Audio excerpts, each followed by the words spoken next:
«Поїзд смерті 2». Цю картину відомого кримсько-татарського художника Рустема Емінова зобразили на конвертах, випущених до 75-х роковин депортації кримських татар.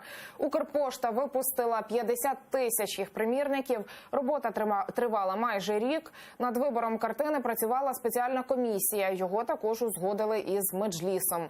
Сьогодні конверти вже у продажу, а 18 травня Укрпошта проведе їх погашення. Відбиток пам'ятного штемпелю отримають всі, хто цього дня прийде до головпоштампу. Буде виготовлено спеціальний поштовий штемпель із зазначенням дати 18 травня 75 роковини трагедії депортації кримських татар. І на всю письмову кореспонденцію буде проставлятися цей штемпель, щоб ще раз привернути увагу засобів масової інформації, громадськості до цих трагічних подій. Це, в принципі, є таке поштове документування цього страшного факту в історії нашої країни.